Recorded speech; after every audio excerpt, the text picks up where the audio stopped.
Hello दोस्तों, fact laws में आपका स्वागत है। इस वीडियो में मैं फिर से अमेजिंग फैक्ट्स लेकर आया हूँ जिन्हें जानकर आपकी नॉलेज इंक्रीज होगी। ऐसे इन्फॉर्मेशन पाकर आप अपने ग्रुप को लीड कर सकते हो एज ए नॉलेज के मामले में। चलिए वीडियो शुरू करते हैं। आपने ज़्यादा चीज़ें देखी होंगी जो ब्राउन कागज़ के कार्टून में पैक होके आती है। फ्रिज, टीवी, जो भी हम पार्सल मंगाते हैं वो भी ब्राउन कलर के ही बॉक्स में आते हैं नॉर्मली। और हर जगह पैकिंग का सारा सामान ब्राउन कलर के बॉक्स में ही आता है। लेकिन क्या आपके दिमाग में कभी थॉट आया है कि आखिर सारे के सारे पेपर ब्राउन कलर के ही क्यों होते हैं? जिनसे पैकिंग की जाती है वो सारे के सारे ब्राउन कलर के ही होते हैं। आखिर ऐसा क्यों होता है? चलिए इसका आंसर जानते हैं। ये बॉक्स जिसमें हमारे पार्सल आते हैं वो पेपर का बना होता है, जो कि पेपर का नेचुरल कलर होता है। उन्हें ब्लीच नहीं किया जाता, इसी कारण से ब्राउन कलर के होते हैं। हम नेचुरल पेपर को ब्लीच करके व्हाइट करते हैं ताकि हम उस पर आसानी से लिख सके। लेकिन जो बॉक्स हमारे सामान को पैक करके आते हैं हमें उन पर लिखने की जरूरत नहीं पड़ती, इसलिए उन्हें उनके नेचुरल कलर में ही यूज कर लिया जाता है, जिससे उनकी कोई एक्स्ट्रा कॉस्ट नहीं लगती। आई होप ये इन्फॉर्मेशन आपके लिए नई होगी। आपने कभी ना कभी पार्ले जी तो खाया ही होगा, लेकिन क्या आपने कभी सोचा है पार्ले जी के अंदर जो जी है उसका मीनिंग क्या है? चलिए इसका सही आंसर जानते हैं। आज़ादी से पहले पार्ले जी का नाम ग्लूको बिस्किट हुआ करता था। सेकेंड वर्ल्ड वार के दौरान भारतीय और ब्रिटिश दोनों ही सैनिकों का यह पसंदीदा बिस्कुट हुआ करता था। लेकिन आज़ादी के बाद ग्लूको बिस्किट का उत्पादन बंद कर दिया गया था, क्योंकि इसे बनाने के लिए गेहूं का इस्तेमाल किया जाता था और देश में उस समय अन्न का संकट उत्पन्न हो गया था, जिस कारण से इसका उत्पादन बंद करना पड़ा था। जब दोबारा इसका उत्पादन शुरू हुआ तो कई कंपनियां कंपटीशन में आ गई थी, खासकर ब्रिटानिया ने ग्लूकोज डी के नाम से पूरे मार्केट पर कब्जा करने की कोशिश की। उस समय ग्लूकोज बिस्किट को दोबारा लॉन्च किया गया। इस समय ही इसका नाम पार्ले जी रखा गया और कवर पर एक छोटी लड़की की फोटो भी लगाई गई थी। बताया जाता है कि पार्ले नाम मुंबई के विले पार्ले इलाके से लिया गया है, जहाँ इसकी फैक्ट्री हुआ करती थी।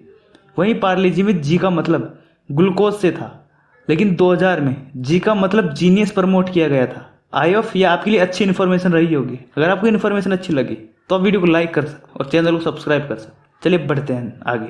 आप लोगों में से ज़्यादातर लोग या उनकी फैमिली में खाना खाने के बाद टूथपिक तो यूज करते ही होंगे, और कुछ लोग तो अपने साथ भी कैरी करते होंगे टूथपिक। और जो रेगुलर टूथपिक यूज करते हैं उनको भी ये फैक्ट नहीं पता होगा। जो टूथपिक के ऊपर जो स्क्रू टाइप का डिजाइन होता है, आखिर ये डिजाइन होता क्या है? ये डिजाइन क्यों दिया होता है?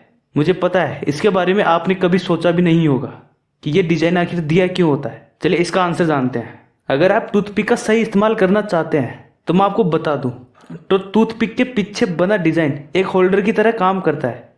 अगर आप खाना खाने के बाद टूथपिक का इस्तेमाल करते हैं तो ध्यान रखें कि टूथपिक के इस्तेमाल करने के बाद आप उसके पीछे बने रिंग को तोड़ दें। टूथपिक को इस्तेमाल करने के बाद इस तरह रखने का एक फायदा यह है कि जब आप टूथपिक के पीछे के हिस्से को तोड़ देते हैं तो उससे पता चल जाता है कि टेबल पर रखी टूथपिक इस्तेमाल की हुई है। ऐसा होने के पीछे एक लॉजिक ये भी है के द्वारा इस्तेमाल की गई टूथपिक का यूज ना करें, क्योंकि अगर किसी शख्स को पायरिया जैसी दांतों की गंभीर बीमारी है तो उसके द्वारा इस्तेमाल की गई टूथपिक यूज करने से आप भी दांत की किसी बीमारी या परेशानी का शिकार हो सकते हैं। मैं 100% श्योर हूँ कि ये चीज़ आपको नहीं पता थी। और आज से जो भी टूथपिक यूज करते हैं, टूथपिक यूज करने के बाद उसके ऊपर की जो रिंग है उसे तोड़ दें, ताकि उस टूथपिक को कोई भी यूज ना करे। आपने कभी ना कभी महसूस किया होगा कि जब हमारी कोहनी किसी चीज़ से टकरा जाती है उस समय हमें तेज दर्द होने की बजाय एक करंट या कुछ झंझनाहट जैसा महसूस होता है। आपने ये कभी ना कभी तो महसूस किया ही होगा, लेकिन क्या आपने कभी सोचा है कि इसके पीछे क्या वजह है? सिर्फ कोहनी के साथ ही ऐसा क्यों होता है? हमारे शरीर के बाकी अंगों में चोट लगने पर इस तरह का करंट क्यों महसूस नहीं होता? तो आइए आज हम आपको इसके पीछे की बेहद खास वजह बताते हैं। कोहनी की जिस हड्डी के टकराते ही हमें करंट जैसा महसूस होता है उसे आम बोलचाल की भाषा में फनी बोन कहा जाता है। वहीं मेडिकल साइंस में इसे अल्नर नर्व कहते हैं। यह नर्व हमारी गर्दन, कंधे और हाथ से गुजरती हुई कलाई तक जाती है। इसके बाद यहाँ से बटकर रिंग फिंगर और छोटी उंगली पर समाप्त हो जाती है। इस नर्व का काम ब्रेन से मिलने वाले संदेशों को शरीर के बाकी अंगों तक लाना है। शरीर के संपूर्ण तंत्रिका तंत्र की तरह इस नर्व का भी ज्यादातर हिस्सा हड्डियों, मज्जा और जोड़ों के बीच सुरक्षित रहता है, लेकिन इस नर्व का कोहनी से गुजरने वाला हिस्सा केवल स्किन और फैट से ढका होता है।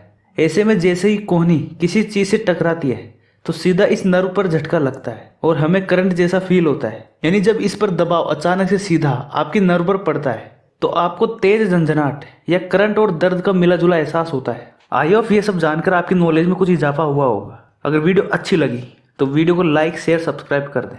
धन्यवाद। मिलते हैं नए वीडियो में।